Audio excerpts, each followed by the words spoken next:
All right. So, hey, everyone. Welcome back for another deep dive. Yeah. And today, we're going to be diving into the world of AI. Okay.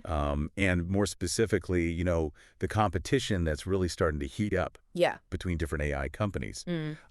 And so we're seeing things like China's DeepSeek entering the playing field. Yeah, it's really interesting. And then OpenAI is like, oh, okay, game on. Right. And so they just announced this new tool called Deep Research. Yeah. And this came straight from the CEO of OpenAI. Sam Altman himself, right? Sam Altman, yeah. Yeah. He was in Tokyo, and he made this announcement. Well, and it makes sense that they would choose to announce it in Japan. Why is that? Well, because of this new partnership they have with SoftBank Group, Oh, okay. which is a major player in the Asian market. Interesting. Yeah. So this new tool, Deep Research. Right.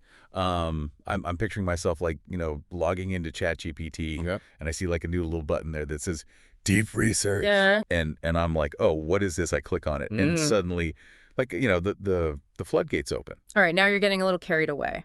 Okay. Yeah. It's not quite a magic button, but Okay. but it's definitely an impressive tool. Okay. So what is it? What's going on? So imagine you're in ChatGPT and you type in a query. Mm-hmm. It could be anything, like comparing different electric vehicles Mm-hmm. or analyzing the latest trends in sustainable fashion. Mm-hmm.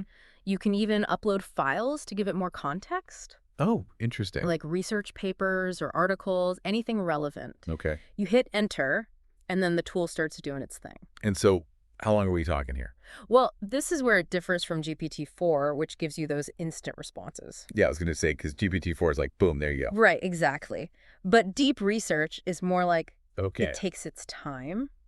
So we're waiting. You're going to be waiting a bit. Yeah, it Okay. could be anywhere from 5 to 30 minutes. It really depends on the complexity of your query. Oh, okay. But this is because it's not just skimming the surface. I see. It's diving deep into a sea of information, Okay. analyzing data, cross-referencing sources. So it's real. It's conducting a thorough investigation, basically. Going above and beyond. It is. Okay, and so we put in our query, we upload our files, we hit enter, Yeah. and then we wait Yeah. 5 to 30 minutes. Right. But we're not just sitting there twiddling our thumbs. Well, you could be, but you'll get a notification when it's ready.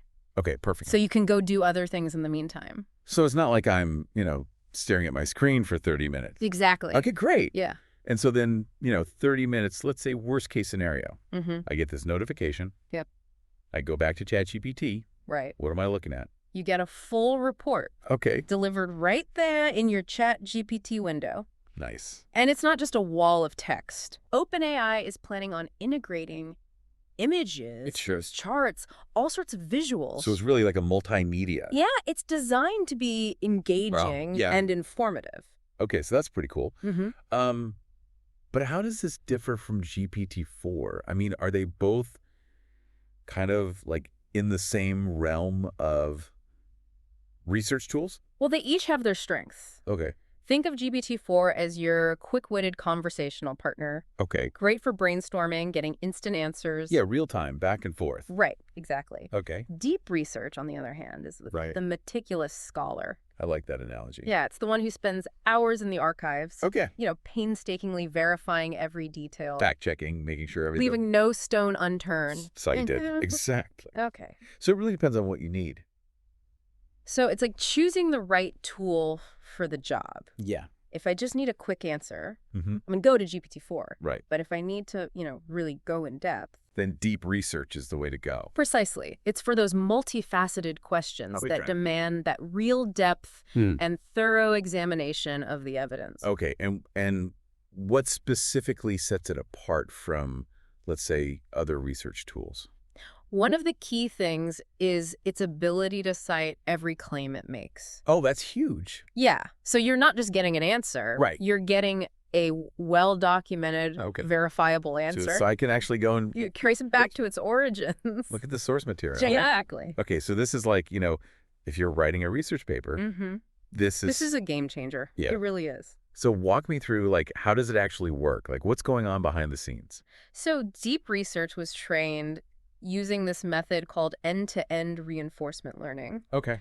Basically, they put it through rigorous training across various domains. Mm-hmm. It learned to plan its research strategy, Interesting. navigate complex information landscapes, Okay. and even backtrack when it hits a dead end. So it's really like thinking for itself. In a way, yeah. Cool. And it's not just about finding information. Okay. It can also analyze files you upload, Ugh.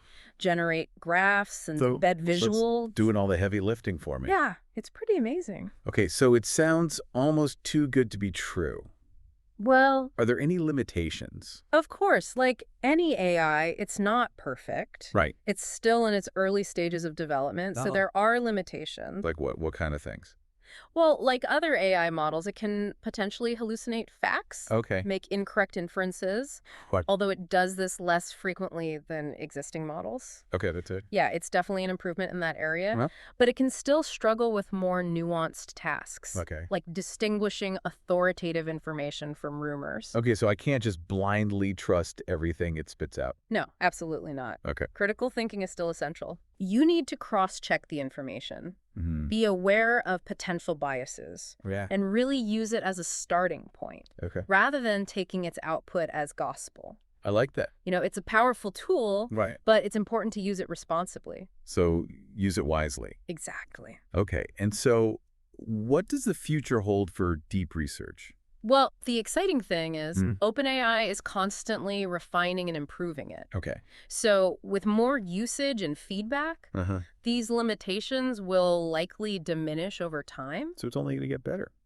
Yeah, I think we can expect to see some really impressive advancements. That's amazing. It's really a fascinating time to be witnessing this evolution. Yeah. I mean, it seems like, almost every day there's a new headline about AI. It's moving so fast. It's incredible. And it's not just about the technology itself. Right. It's also about how companies are positioning themselves. Okay. OpenAI is clearly committed to staying ahead of the curve. Yeah. And they're making strategic moves. Yeah. This partnership with SoftBank is huge. Absolutely. Yeah. It gives them a strong foothold in a key market. Okay. So final thoughts. Like, where does this leave us? What are we supposed to take away from all of this? Well, I think one of the key takeaways is that Mhm. AI is becoming increasingly powerful Okay. and accessible, Mm-hmm. and it's going to have a profound impact on various fields. And with tools like deep research, we're Right. entering a new era of research and information gathering. Interesting. But it also raises some important questions. Such as? Well, how will deep research be used in practice? Mm-hmm. Will it revolutionize research methodologies? Yeah. How will it affect information access and dissemination? Right. And what about the ethical implications? Exactly. Yeah. There are a lot of things to consider as this technology continues to evolve. And I think that's a perfect place to leave it. It is. It really is. Food for thought for our listeners. Yeah, let us know what you think. Yeah, leave us a comment. We'd love to hear your perspectives on this. All right. Well, that's our deep dive for today. Thanks for joining us.